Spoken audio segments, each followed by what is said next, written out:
So we're going to go ahead and we'll get started. We might have a couple more people join us as they get out of meetings. Feel free. I know it's the lunch hour for a couple of different areas around the country. So feel free if you're eating lunch or need anything to snack on, feel free to do that. I know we've got some people off camera that have already said that they're going to do that. But I'm going to open it up to all of you first. Does anyone have anything that they want to bring to the group to discuss at all? Any successes since our last call that you want to share? Chris, I was just gonna call on you, Chris. I was gonna say, I know you've got something if you wanted to share that with the group. Yes, well, for but we just acquired our competitor, I guess it would be CIC Midwest, and we're growing 30 to 40%. And it's exciting to me, especially as a homeowner, because we're gaining about 300 homeowners that are board leaders in Minnesota and Wisconsin. So today's our first event in a few hours. We're going to have a welcome happy hour. And then we've added some additional education, training, a newsletter that'll be coming out next month. So that's our big news in Minnesota. Great news for that. So thanks, Chris. Exciting things happening in Minnesota right now for you all. Go ahead, Andrea. I'll just jump in on that same feel where in Washington State, we've been focused on the western side of the state. That's where Seattle, Bellevue, all of our major density is located. But we're going back to the eastern side of Washington to do a market expansion outreach where there's a lot more homeowners versus condos, right? So a lot more HOAs, a lot of development happening. We're hoping to get 75 people there. And we used to be there before COVID, had a great event, and then we've been gone for 3 years. So we're asking our business partners who work over there to reach out to their clients. We've sent postcards, but right now we have, I think, about 15 registrations, and it's a month away. So we're still a good time period, but I'm just curious. I know this is always the big thing about chapter and membership, but how to get homeowners to attend when they don't even know that we exist, right? And so, we're doing what we know of, and I don't know if there's anything else out there, but I think the big thing for us is we're going to commit to going back, right, and creating that the photos and hopefully ramp it up for the following year. But if anybody has any suggestions on, getting a hold of people that just don't know that we exist and getting them to attend. We've got a really low price point. We're providing food. So just thought I'd throw that out there. Anyone from the group have some advice for Andrea? Chris, go for it. Yeah, I'll say the reason that I joined is because of managers, the CA or the CMCA managers that were marketing to the boards, offering education for a low or affordable rates. That's what has gotten a few people to attend. But quite frankly, we're looking at the same issue. We want massive amounts of homeowners because it'll make the management company, vendor, everybody's life easier. So we're in the same boat. But if you have managers that are on your board or committees, that's the first point of attack for us. Yeah, and in this case, I think we have one PCAM in all of Eastern Washington. It's a pretty big area, but so it's even getting the management companies that aren't even involved, right? So there's, I think, maybe 3 management companies that have certified or certificated managers, and so we're trying to reach out to them as well. So we're getting the word out, and I think it will come. It's just a matter of, which comes first, the chicken or the egg. So.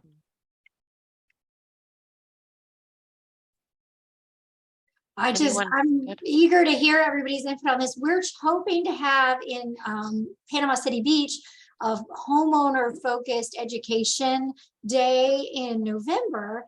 And I guess we're wondering, because I don't know if some of you struggle with this, but a lot of our homeowners are not here. They maybe own a condo, it's a vacation condo, but they live in other states. So we're trying to figure out if we should offer a Zoom portion for some of it. I don't know if anybody's had success with that, but we're looking for advice. Go ahead, Andrea. I'll jump on that one. We don't necessarily have as many absentee owners like you do, but we have started getting really successful at hybrid events. We haven't been able to do the entire event, but we select certain classes where we can do a set camera when either there's a panel and a certain amount of microphones that will go to the feed. And so we usually choose one, or at best case scenario is one class per session, right? If we have multiple sessions, or at least one class for the event where people online can go and there's a smaller fee, right? So it's maybe $15 instead of $55 because you're not getting the food and everything else. But yeah, and that's actually our executive director actually helped kind of did it himself versus relying on the hotel or the venue to do that. Sometimes we actually even taped our microphone for the feed to the microphone for the area. And so if you want, I think Kyle is our new ED, and I'm sure he'd be glad to share any insights and lessons learned with your executive director as well on that. But we've been doing it piece by piece and not trying to do the whole event hybrid yet. Awesome. That sounds great. Thank you, Andrea. Yeah, you bet. And Andrea, with that hybrid, is that a live hybrid feed that they're getting? Okay. Yeah, and so he's actually sitting there at his table responding to questions. We had the first time we did it at a luncheon, and we had the speakers behind we had feedback, we had glitches galore, and he was able to deal with it and respond to everybody. And we even offered, we said, hey, this is beta testing, and if it doesn't work, we'll just give you your money back. And nobody asked for their money back, even with the glitches, because they understood we were trying to work with them. So yeah, that's great. So I was going to assume you're planning to do that then moving forward then, Andrea. Yeah, especially for the bigger events. We have a couple of big events. I don't know that, like our Spokane event, which is the Eastern Washington, we're probably not going to do that live because that's who we're trying. That's, we have other events where most of the people are located. The other thing that we were doing is we were offering the hybrid event only for people who live in a certain or are located a certain mile radius away from the event location. So we didn't want to discourage people from coming in person.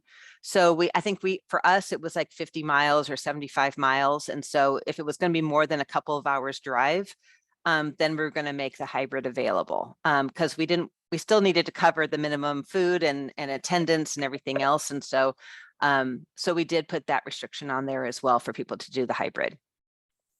Great. Thank you for that information. Yeah.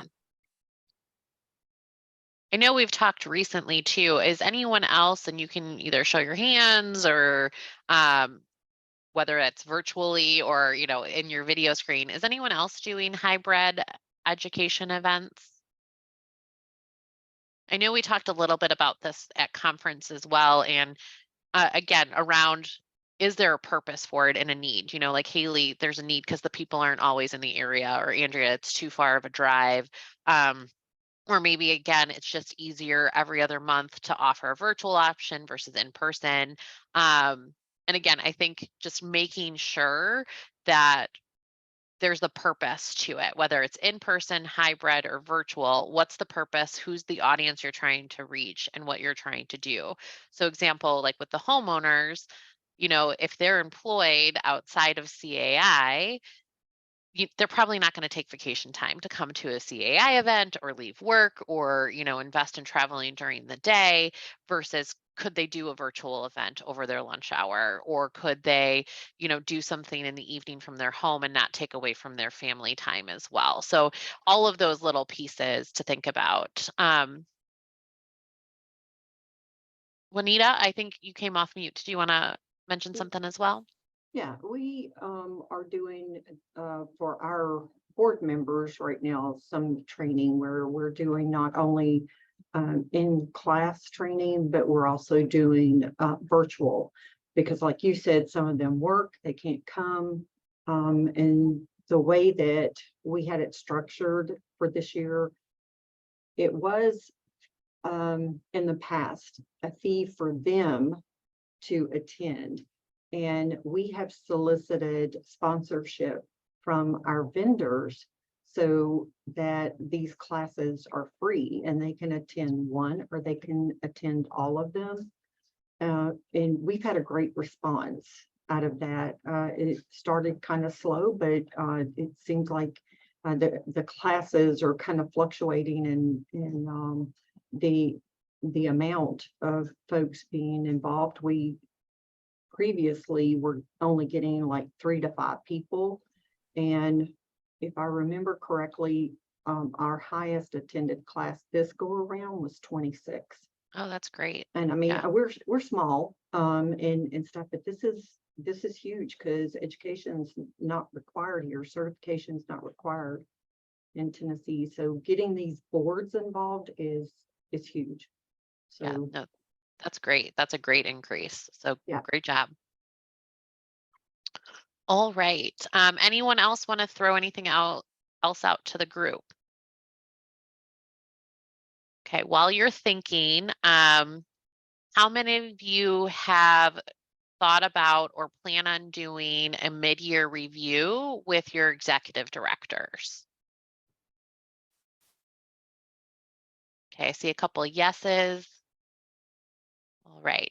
For those planning on it, do you have any tips or resources that you're planning to do? Like, do you have a spreadsheet? What are you planning to go over with this? I I'll can. go ahead. Yeah, I'll go. go either Go one, ahead, Lee. Haley. Well, yours is probably more relevant. We just hired a new CED, but with our past CED, we just planned every 6 months, to do a review. And Emily was instrumental in helping provide us with a very nice outline of things to kind of go over. And I think that's what we'd like to continue to use to help make sure that we're all on the same page of what we're expecting of her. And it was not a huge, I think it was maybe 3 pages, and it just had different sections, about their ability to handle the finances and how to handle the volunteers. And it was a very nice guideline. So if you don't have anything, I know Emily gave us ours. I can share with somebody else, but it was helpful. So Yeah. I would love a copy of that because we're coming up with it right now. We wanted to we also have a brand new CED. So we wanted to do a 3 or 4 month, but there was so much happening in those first few months of the year that we're just getting to it now. So we don't have anything yet. But what has been great is he actually presented to the board at our meeting this week, at our monthly meeting this week. He did a first half review for us of all the events that we had and attendance and membership. And so he gave us, what staff has been working on, what he's been working on. I also received for an annual review, I believe it's oh my goodness. When you get an email and it's a Survey Monkey, thank you. Sorry, it is Survey Monkey and it's questions that can be asked that the board can just give responses in that, and then the executive committee can use those things to give feedback so that it's not a huge panel for an annual review. I don't think on a new CED or even a half-year review that it should be really intense, more and not as much performance-based, but just, where are we and what are the expectations?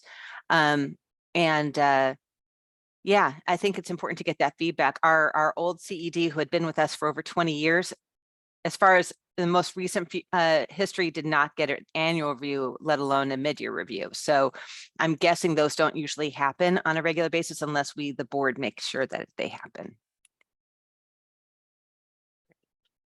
And I did drop one of the files. This is also in the toolkit that you all have access to as well. I'll drop the link to the toolkit in there, but we do have a section around performance reviews. So again, feel free. We've got also a merit-based review as well if you're looking at that. What I dropped in the chat was the performance review sample that we have. Also, just to remind you, your review will also look different depending on how your CED is employed or contracted through you. So we do have some CEDs who are 1099 contract employees versus an actual employee of the chapter. So your review will look different if it's not a direct employee for the chapter versus a 1099. And if you want to talk through what those differences are, that would probably be better individually. So please feel free to reach out to anyone from the chapter relations team and we can go into more details about those differences as well when you're going through that review. It's also the time of year to start thinking about, I know it's only July, but 2024 is going to come up really fast, to start thinking about nominations.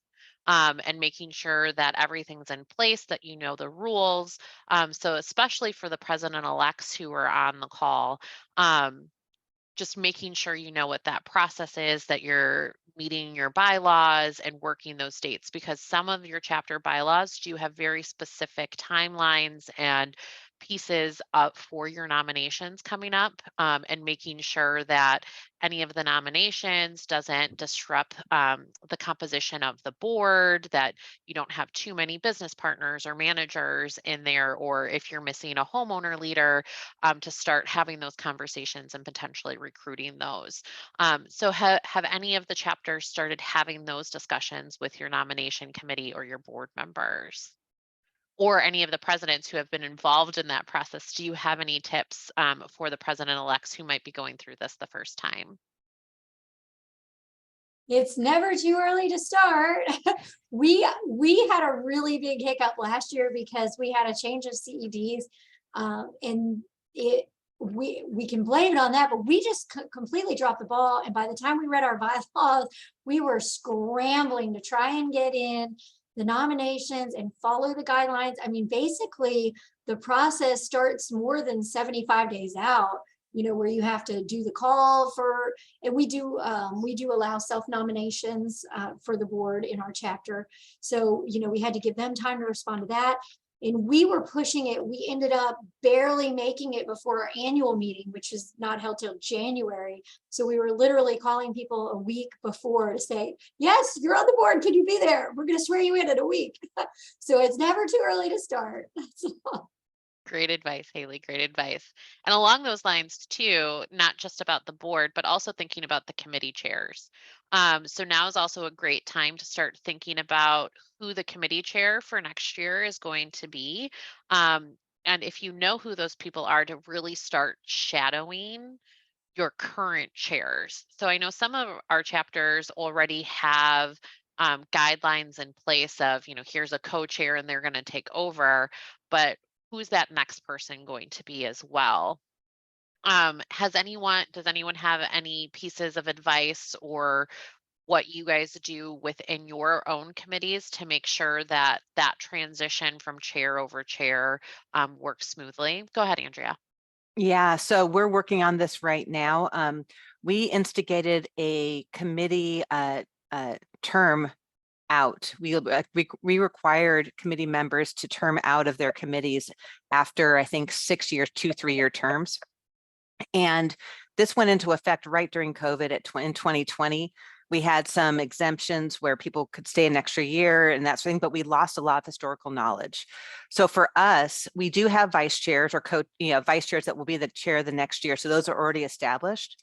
But what's been interesting is there has been a lack of handoff in terms of just deadlines. If it's an event-based committee, if it's a communications committee that has deadlines for the journal or for the magazine or that sort of thing, is that that specific information for that committee isn't being handed down, so that the new person coming in or a vice chair or something like that can actually just take over, not just shadowing. But sometimes you lose both. Sometimes people change careers, and you lose somebody without having a backup.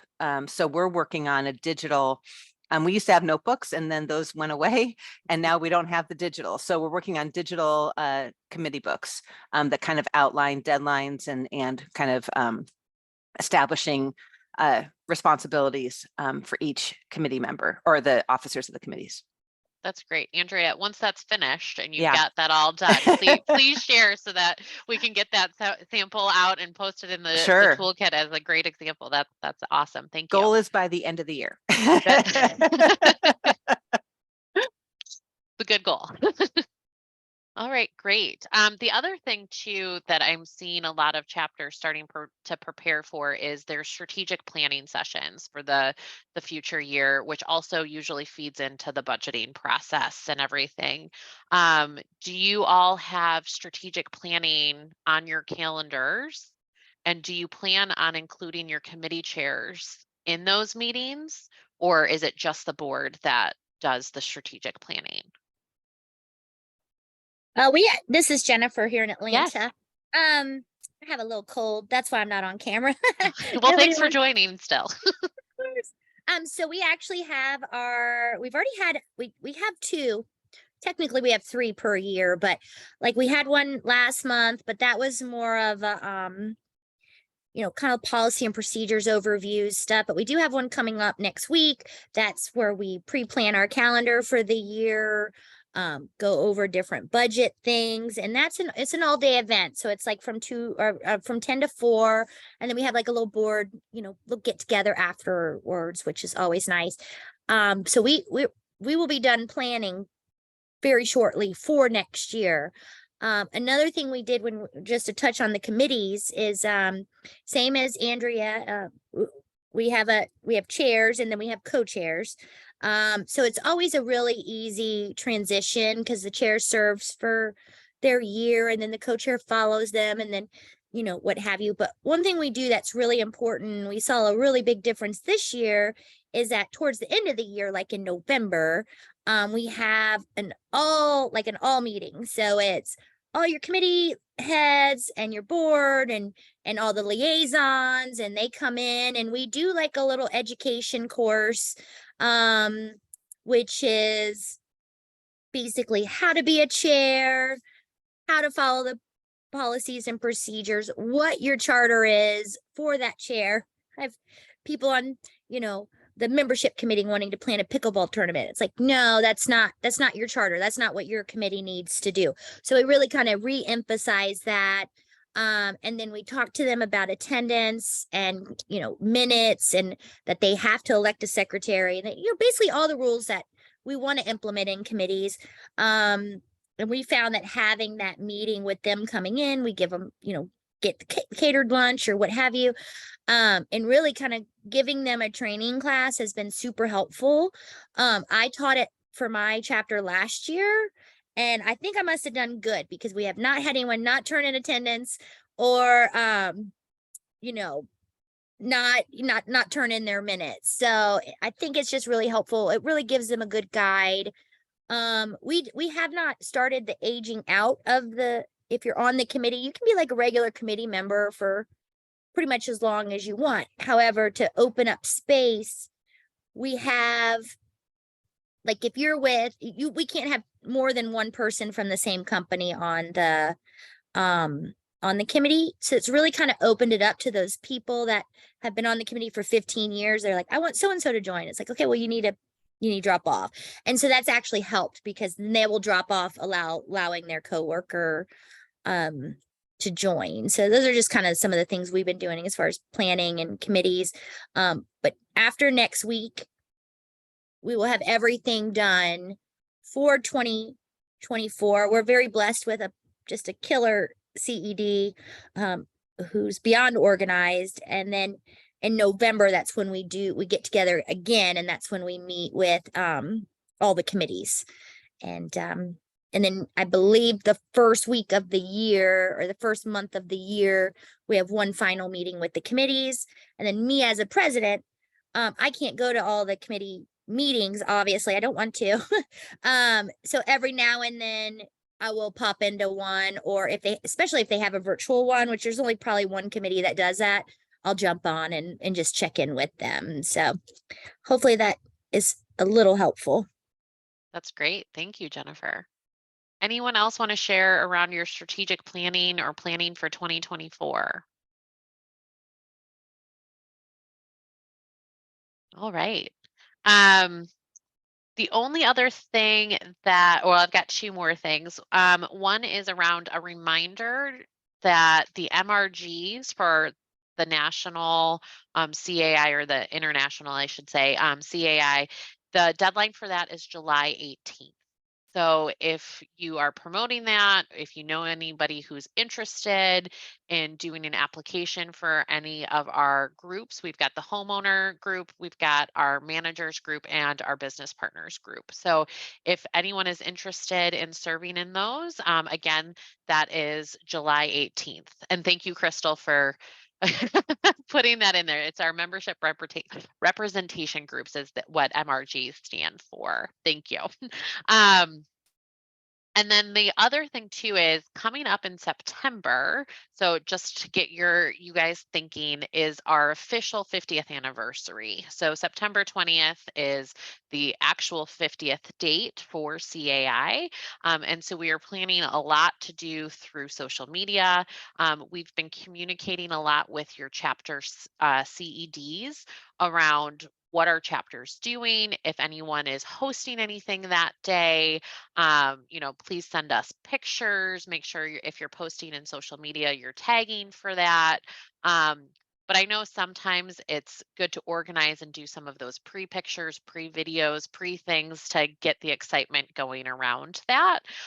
So again, just a reminder that as the September comes and as you're having board meetings, talking about how to incorporate that 50th piece on that. So again, that's September 20th for that date.